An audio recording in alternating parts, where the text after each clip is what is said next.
పాకిస్తాన్తో గూఢాచార్యం నిర్వహించిన కేసులో యూట్యూబర్ జ్యోతి మల్హోత్రా అరెస్ట్ అయ్యారు.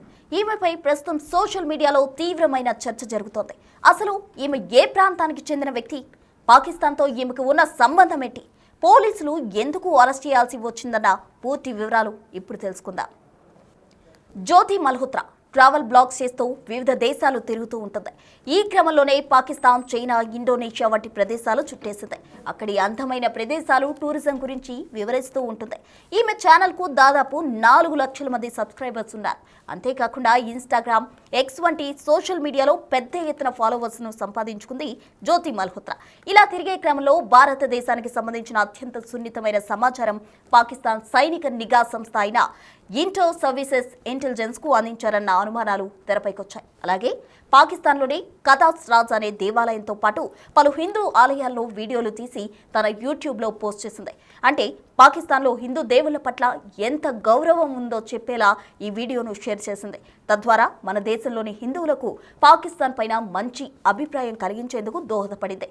ఈ క్రమంలోనే భారతీయులకు పాకిస్తానీయులకు మధ్య స్నేహపూర్వక వాతావరణం పెంపొందించేందుకు ప్రయత్నించినట్టు అనుమానాలు వ్యక్తమవుతున్నాయి. దీంతో ఆమెపై భారత న్యాయ సంహిత చట్టాల కింద కేసులు నమోదు చేశారు పోలీసులు. హర్యానాలోని హిస్సార్ ప్రాంతంలో అరెస్ట్ చేసి ప్రత్యేక కోర్టులో ప్రవేశపెట్టారు. జ్యోతి మల్హోత్రా కేసును స్వీకరించిన ప్రత్యేక న్యాయస్థానం ఆమెను 5 రోజుల పాటు పోలీస్ కస్టడీకి అప్పగిస్తూ ఆదేశాలు జారీ చేసింది. జ్యోతిని విచారించగా సంచలన విషయాలు వెలుగులోకి వచ్చాయి. పాకిస్తాన్ అధికారుల కాంటాక్ట్ నెంబర్లు ఆమె ఫోన్లో ఉన్నట్టు గుర్తించారు. తరచూ వారితో సంప్రదింపులు జరిపినట్టు ప్రాథమిక విచారణలో వెలుగులోకి వచ్చింది. అంతేకాకుండా ఢిల్లీలోని పాక్ హైకమిషన్లో పనిచేస్తున్న ఒక ఉద్యోగితో సత్సంబంధాలు ఉన్నట్టు వెల్లడైంది. అయితే ఈ అధికారిని మే 13న ఇండియా విడిచి వెళ్లాలని ఆదేశాలు జారీ చేశారు ఇమిగ్రేషన్ అధికారులు. ఆ పాకిస్తాన్ ఉద్యోగితో తరచూ మాట్లాడినట్టు ఫోన్లో కీలక ఆధారాలు సేకరించారు. యూట్యూబర్ జ్యోతి 2 ఏళ్ల క్రితమే పాకిస్తాన్కు వెళ్లేందుకు వీసా అప్లై చేసినట్టు ఈ విచారణలో తేలింది. వీసా కోసం పాక్ కమిషన్ అధికారులతో పరిచయం పెంచుకున్నట్టు తెలుస్తోంది.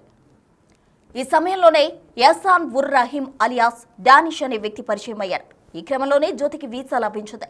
పాకిస్తాన్ వెళ్లిన జ్యోతికి డానిష్ తన స్నేహితుడు అలీ అహ్వన్ కు చెప్పి అకామిడేషన్, ట్రాన్స్పోర్ట్ సదుపాయాలు ఏర్పాటు చేశాడు. అలా పాకిస్తాన్లోని పలు ప్రదేశాలు సందర్శించిన జ్యోతికి ఐఎస్ఐ అధికారులతో సఖ్యత కుదిరింది. షకీర్ రానా షహబాజ్ అనే మరో 2 పరిచయం అయ్యారు.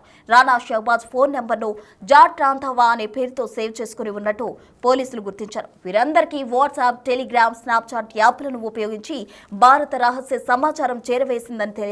డానిష్ అనే వ్యక్తితో జ్యోతికి శారీరక సంబంధం ఉన్నట్టు వార్తలు వినిపిస్తున్నాయి.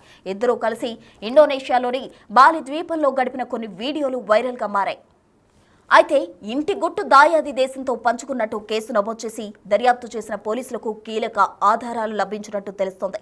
అయితే ఆమె ఎలాంటి సమాచారం చేరవేసిందన్న దానిపై ఇంకా స్పష్టత రావాల్సి ఉంది. దీని వెనుక ఇంకా ఎంతమంది ఉన్నారన్న కోణంలో కూడా దర్యాప్తు జరుగుతోంది. ఒకవేళ కీలకమైన రహస్య సమాచారం చేరవేస్తే ఆమెపై దేశద్రోహం కేసు కూడా నమోదయ్యే అవకాశాలు కనిపిస్తున్నాయంటున్నారు పరిశీలకులు.